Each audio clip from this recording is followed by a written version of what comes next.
everyone, welcome back to my channel. It's me, Wayne Dang here, and today I figured I want to try something different. Instead of giving you all the usual restaurant recommendations, places to visit, foods to try, I want to, show y'all some tips and tricks that you should know about the city of Las Vegas.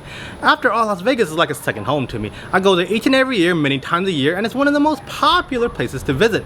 Now, I know a lot of you out there who have never been to Vegas or are planning to go there in the future are all wondering the same things. What are some things you should watch out for, and what are some things you should know about from visiting the city of Las Vegas? And that's exactly what this video is going to be about. So if you're ready, here are the best tips and tricks to know about the city of Las Vegas.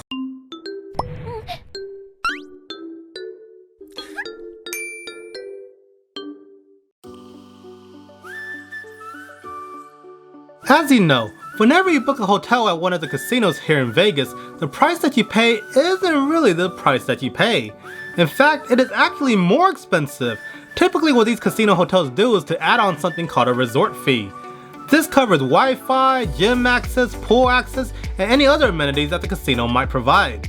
Because of this, your price can easily shoot up.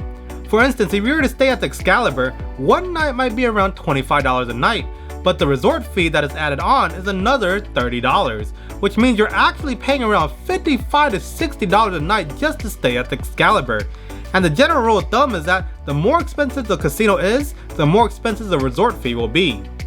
But there is actually a way for you to not pay the resort fee. Although this varies from casino to casino, but usually the more you gamble at that particular casino that you are staying at, you will have a chance to get your resort fees comped. But in order for this to happen, you'll usually have to spend a lot of money or gamble for a long amount of hours before they'll comp your resort fee. So for the regular non-gambler, this might not be possible for you. Now before we jump on to the next section, I do want to mention another fee that is usually included. This fee is something called an incidental fee, and is basically a fee that covers any damages you may have done to the room you are staying in. This fee is typically pretty expensive, but what you should know is that it is usually always refunded back to you, assuming you did not damage the room. But even though this fee is refundable, you should always make sure to find out how much this fee is so that you wouldn't be surprised in the future. Alongside that, when you're booking your room, you should always use a credit card. This way the fees will be put on hold when you get your room and are not actually charged to you. However, if you were to use a debit card, then they will actually take out the incidental fee from your account, and you will not be able to use that portion of the money until after your Vegas trip. So do keep that in mind.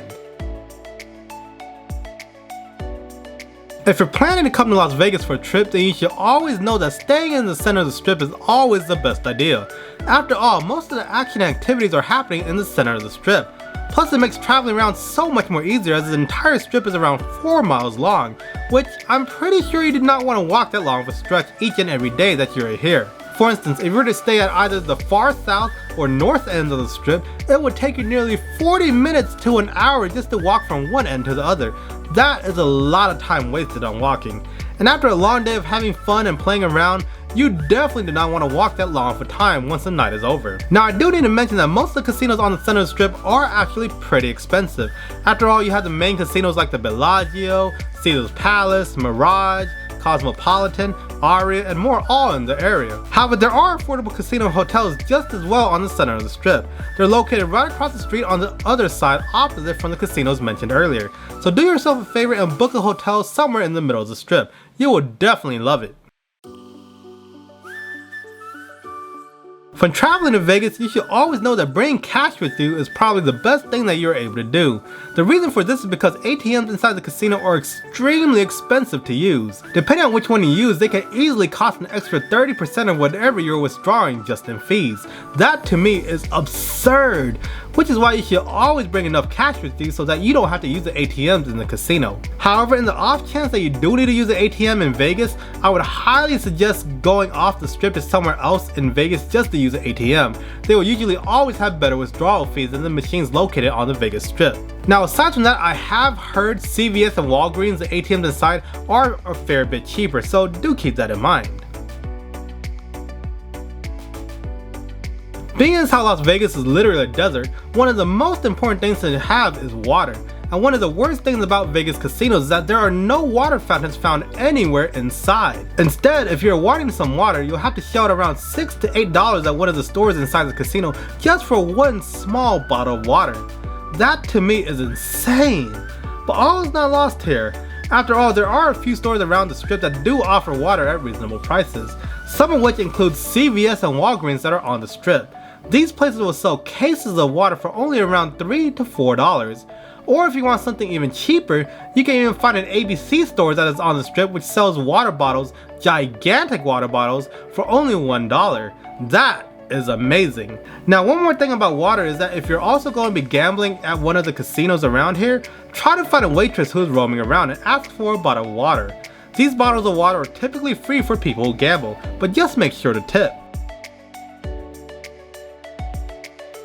Speaking of water, generally alcoholic drinks will be very expensive when ordered at a casino.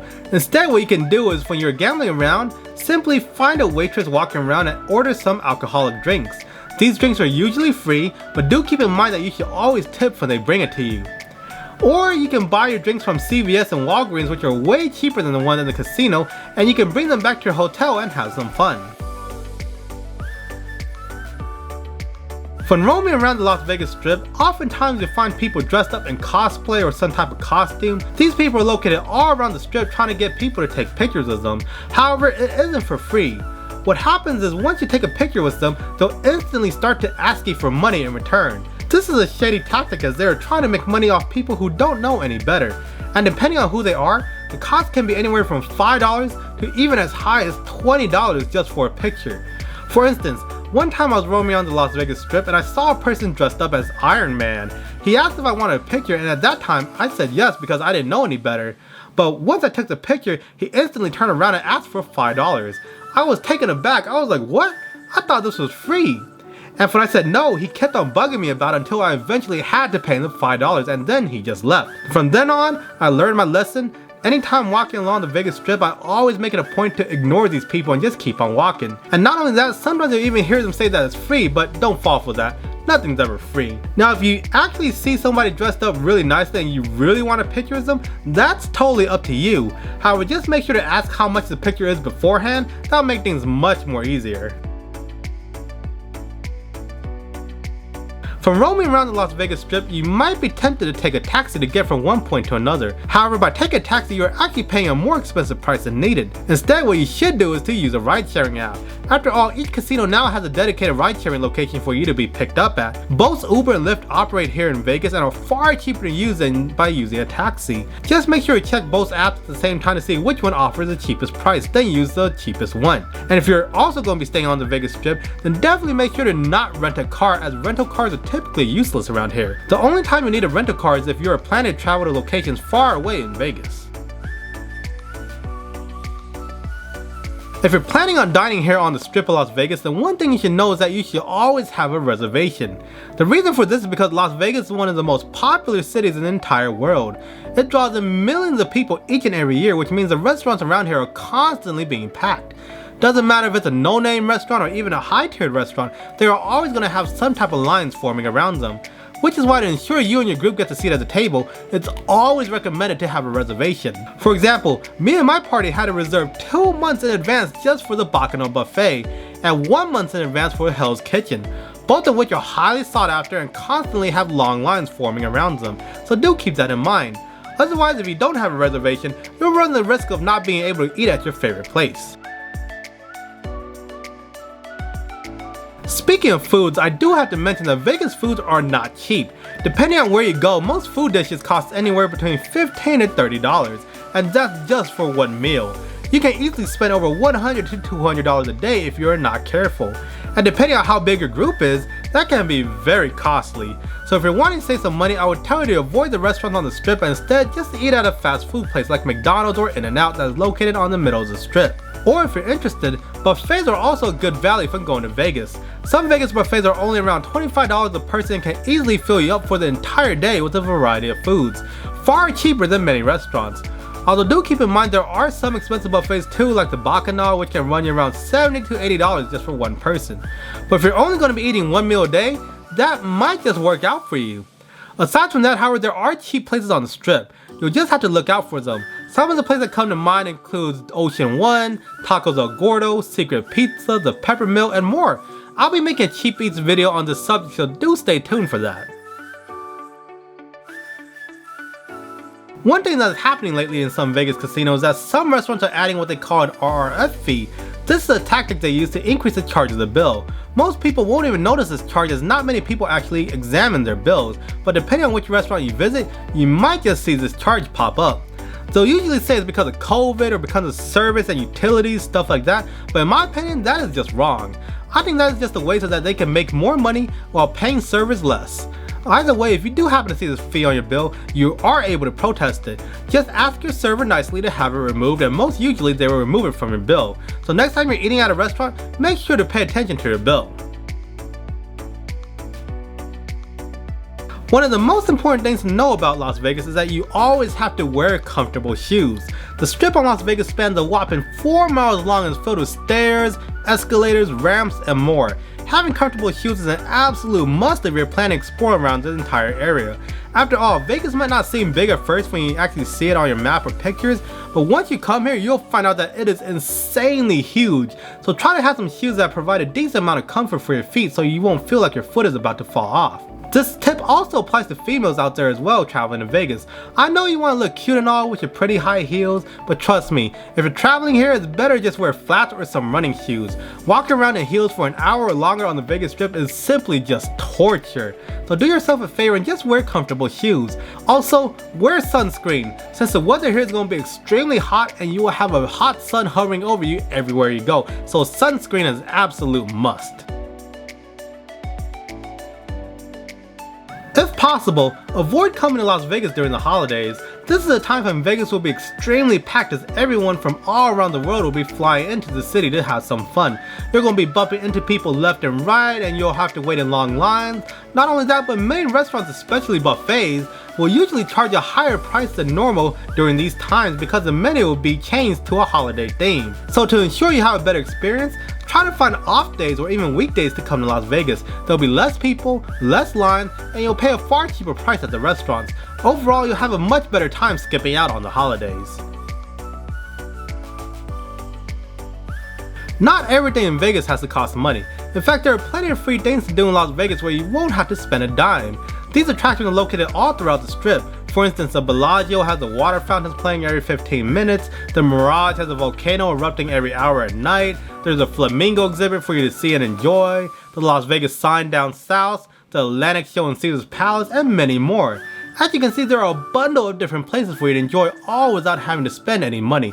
So definitely do come see these attractions as they'll definitely make your experience way more enjoyable. If you're going to be traveling around the Strip of Las Vegas, always use the free trams. All along the entire Vegas Strip, there are many different trams and monorails for you to use, many of which can cut the traveling time down a lot shorter and make for an easier experience to travel around. After all, the entire Las Vegas Strip is around 4 miles long and most likely, you do not want to walk that entire stretch. Which is why traveling around on these trams are so amazing. There are trams located all over the place. For instance, there's one that takes you from Mandalay Bay to the Luxor and to the Excalibur. There's a tram that takes you from Park MGM to Aria, Cosmopolitan, and even the Bellagio. There's even a tram on Treasure Island and more. Basically, whenever you're going to be traveling from one end to the other, it's always best to use these trams. They're free to take and will definitely make your experience so much more enjoyable. Now for my last tip, all I have to say is don't overplan and just enjoy your time. For most people travel to Las Vegas typically for a vacation, which is why one of the best things to do is to simply enjoy the experience as much as you can. Try not to overplan things, mainly because it will almost always never work out. For instance, I'm sure many of you have read posts and recommendations for people saying do this or do that, but trust me, once you get to Las Vegas, you will not be able to do everything that you have wanted to do. After all, this place is extremely huge. You might spend hours at one spot and before you know it, the day is almost going to end. So instead, what you should do is to just simply go on the fly and whatever you see interests you, go do that particular thing. It's a vacation after all, so don't stress out too hard and just have a fun time. Las Vegas is a fantastic place to visit that offers everything you can ever imagine. The sky is the limit, so don't try to overplan things and instead just go out and do whatever it is that you want to do. You will have a fantastic time here. Alright guys, that's basically it for the video. Hopefully you guys enjoyed this video about the best tips and tricks I have for Las Vegas. If you want to see more content like this, be sure to subscribe to my channel. And also do hit the like button because it'll help out the engagement. And with that being said, I'll see you later.